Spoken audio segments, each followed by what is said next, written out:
लेकिन अंदर ही अंदर वह टूटने लगा था। एक रात कैफे में नेहा ने रोहित से कहा, राम अब डरने लगा है। लेकिन मैं चाहती हूँ वह पूरी तरह पागलपन की हद तक असुरक्षित महसूस करे। रोहित ने ठंडी सांस ली। अब अगले कदम का समय है। दवा की मात्रा थोड़ी और बढ़ा दो। धीरे धीरे उसकी आवाज, शरीर और ताकत सब बदल जाएगी। और हाँ, उसे शक न हो इसके लिए तुम्हें और भी मीठा व्यवहार करना होगा। नेहा मुस्कुराई।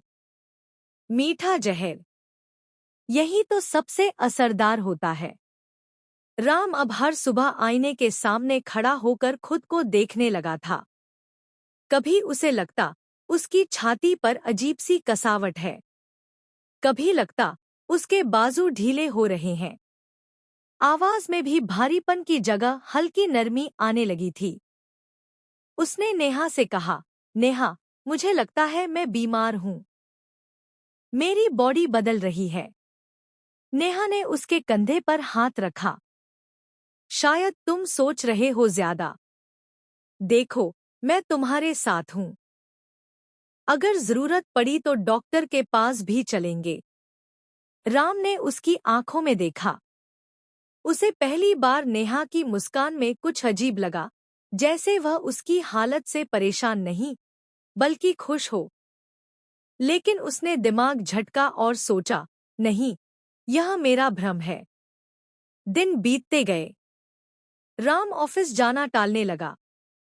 उसे लगता लोग उसकी शक्ल देखकर हंस रहे हैं। कपड़े ढीले पड़ते जा रहे थे, लेकिन छाती पर कसाव और चेहरे की नरमी उसे और परेशान कर रही थी। वह दिन भर घर में चुपचाप बैठा रहता। नेहा उसे खाना देती और राम बिना शक किए खा लेता।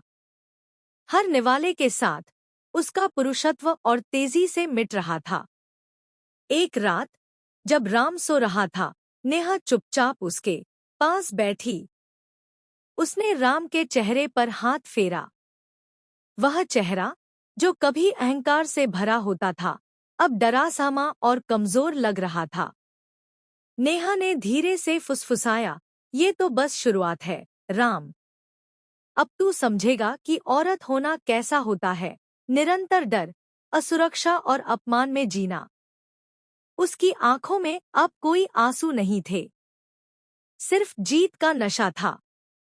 सुबह जब राम आईने के सामने खड़ा हुआ, तो उसने पहली बार डरकर जोर से चिल्ला दिया। उसकी छाती पर हल्के उभार बनने लगे थे। उसकी आंखों में नमी और चेहरे पर कोमलता बढ़ चुकी थी। वह हड़बड़ाकर नेहा के पास गया। नेहा, ये क्या हो रहा है मुझे? मैं मर्द हूं या? नेहा ने गहरी सांस ली और उसके कंधे पर हाथ रखा। उसकी आंखों में बनावटी चिंता थी, लेकिन भीतर से वह खुशी से कांप रही थी।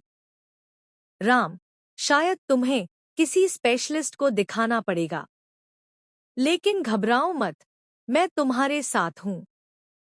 राम की आंखों में आंसू थे। वह सोच भी नहीं पा रहा था कि उसकी जिंदगी किस अंधेरे में गिर रही है। और नेहा के होठों पर एक रहस्यमयी मुस्कान थी, क्योंकि खेल अभी शुरू ही हुआ था। राम अब पहले जैसा नहीं रहा था। कभी आईने में खुद को देखकर गर्व से मुस्कुराने वाला आदमी अब अपना ही चेहरा देखने से डरने लगा था। सुबह उठते ही उसकी नजर सबसे पहले आईने पर जाती। गर्दन पतली लगने लगी थी, जबड़े की सख्ती धीरे धीरे गायब हो रही थी। जहां कभी दाढ़ी उगती थी, अब वहां हल्की सी झलक भी मुश्किल से आती। सबसे ज्यादा डराने वाली बात यह थी कि उसकी छाती पर अब साफ साफ बदलाव दिखने लगे थे। त्वचा खिंच रही थी और छोटे छोटे उभार उभरते जा रहे थे। राम ने डरकर अपने सीने को छुआ। हे भगवान, ये मेरे साथ क्या हो रहा है? राम घबराकर नेहा के पास पहुंचा। नेहा, ये सब सामान्य नहीं है। मैं बदल रहा हूं। मेरी आवाज भी अजीब लगती है। मेरी बॉडी मर्द जैसी नहीं रही। नेहा ने चिंता का नाटक किया। राम, प्लीज शांत हो जाओ। शायद हार्मोनल प्रॉब्लम हो। हम डॉक्टर से मिलेंगे। लेकिन पहले थोड़ा आराम करो। राम की आंखों में भय था। उसने सोचा, शायद नेहा सही कह रही है। शायद ये कोई मेडिकल प्रॉब्लम है। लेकिन उसके दिल की गहराई में एक आवाज कह रही थी कि मामला कुछ और है। ऑफिस में अब उसकी हालत और बिगड़ने लगी।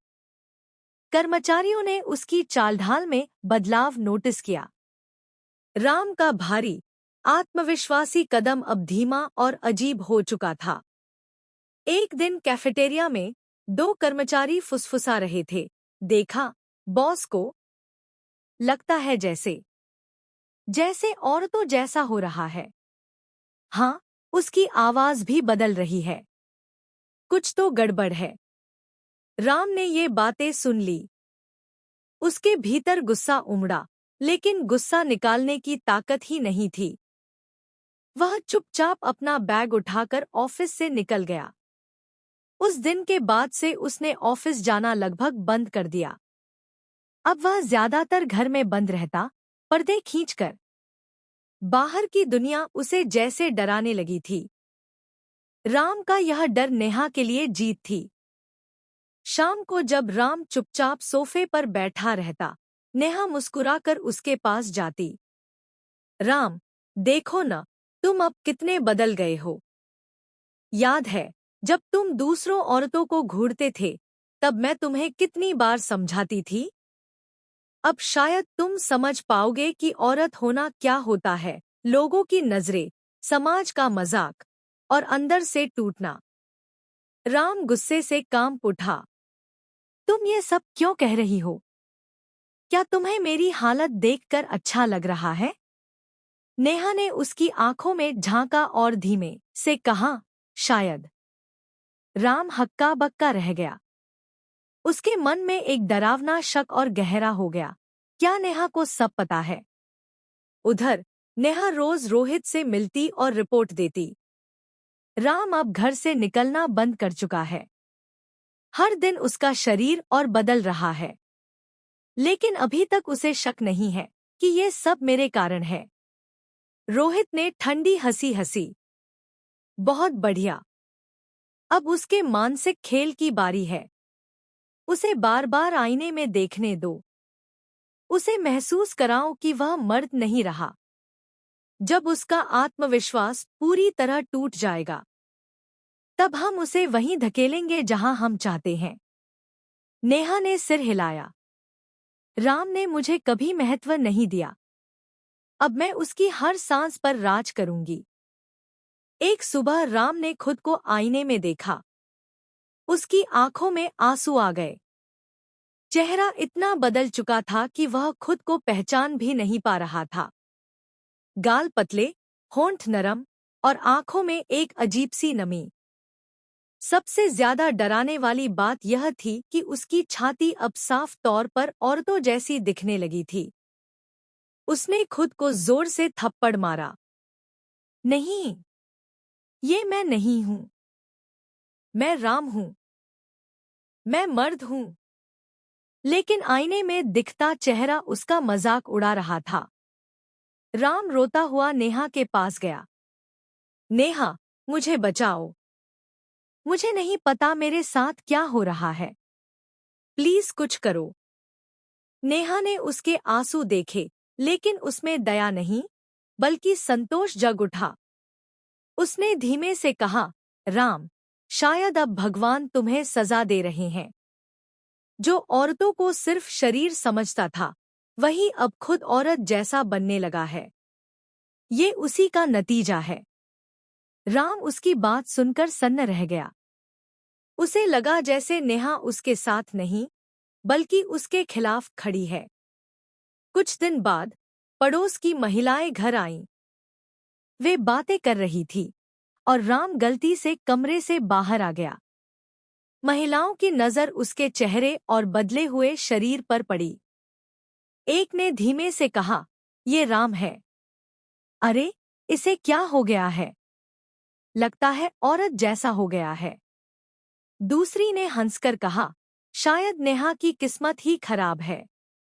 राम को लगा जैसे जमीन फट जाए और वह उसमें समा जाए। उसने तुरंत दरवाजा बंद कर लिया और कमरे में जाकर रोने लगा।